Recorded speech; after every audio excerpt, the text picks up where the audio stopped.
Lucky you, because Keep Shooting Monday is back.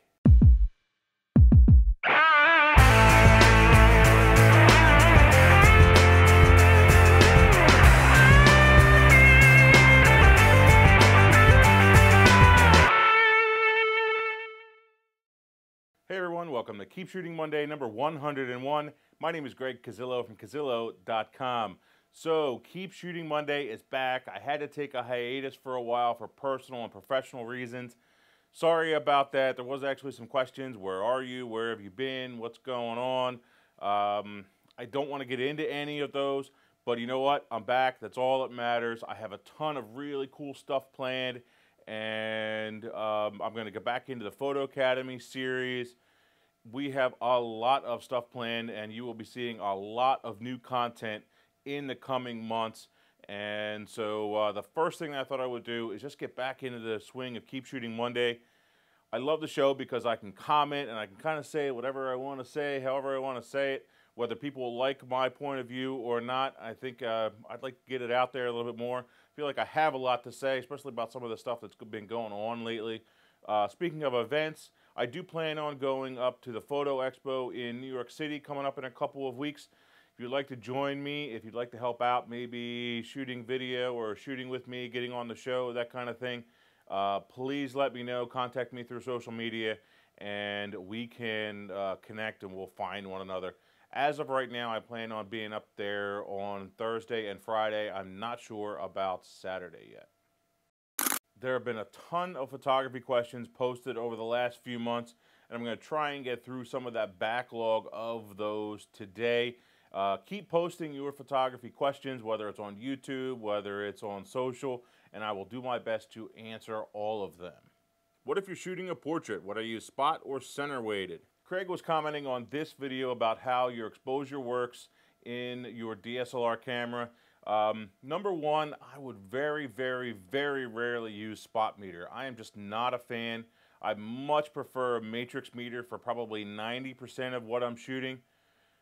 If I really need it, then I will use a center weighted metering. A good example of when I would use center weighting is if my subject was in between me and the sun and I'm in a sports situation where I don't have time to be adjusting my settings.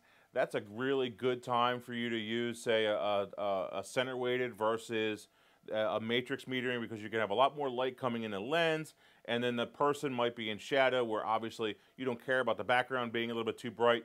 You care more about the person getting the proper exposure. So stay away from that spot metering. Use the matrix once in a while. If I'm just shooting a regular portrait, though, I just leave it on matrix, and then I just adjust my settings in the camera, either adjust my shutter speed or my aperture, my ISO. I just adjust one of those just to compensate. I'm not a real big fan of switching my metering modes for one big reason, and I'm guilty of this just like everybody, even the beginners. I forget to change it back, and I prefer just to leave it on that matrix because it's just easier for me, and it's one less thing I got to worry about because you just forget, and you just can't help it. It's just one of those things that you just forget to check. So especially if you have one of the lower end cameras, like the 3000s or 5000s, where you don't have the external button, makes it even more difficult. Is this important when shooting everything in RAW? Thank you in advance. Kay Johnson was commenting on one of my histogram videos, and yes, it is super important when shooting all kinds of photography. Say you're 2 stops underexposed, it's not going to do you any good just to be shooting RAW. Yeah, you're going to have more data, but it's not going to look good. You're not going to have all the data that you could have had, all the color, all the sharpness, everything. You're going to get a lot more noise. So yes, absolutely, you need to be using your histogram, and you need to be shooting RAW all the time. You remind me of Abraham from Walking Dead. Is that a compliment? New Black Music asks, I tried to print out promotional photos using my Epson WF3520 on HP glossy photo paper, and it smeared all over the place. I don't know what I'm doing wrong. I set the printer to glossy photo paper. Number one, I would recommend sticking with an Epson paper if you're using an Epson printer, an HP paper if you're using an HP printer. You're going to get a much better quality when you do that. Just stay within that family. Just like if you're shooting a Nikon camera, for the very best quality, use a Nikkor lens. So my first thing would be is that you may have set the type of paper in one spot correctly, but not in another spot. Because if you have it set for, say, a matte paper, it'll put down a matte ink, which does not stick properly to a glossy paper. So you definitely need to make sure. The other thing that if you use an HP paper with an Epson printer is that you probably won't have a printer profile, which means that your colors are not going to be accurate. So double check all of those settings. If you want to post some of those settings or tweet them to me, send them to me on Facebook, send me screenshots of all those. I'll gladly go through each of them, and I can help you to find the one that is messed up. Dude, did you ever act in movies? You look like an actor, but I can't remember who or what film it was. LOL. Did I ever act in a movie? No. Would I love to act in a movie? Abso-freaking-lutely. I'd love to be in a movie. Contact me right away. I promise I'll try and get a shout out to all of my Cazillions. Let's review a couple of Cazillion photos. JC sent me this one on Facebook after I made a comment this morning, and there's a couple little things that I think need some work. Overall, I think it's a great image. I like the composition. I like the fact that it's shot vertically instead of horizontally. It definitely thins the model a little bit, which is a good thing. Keeps your eyes moving around. But I think the distracting thing is that table in the background.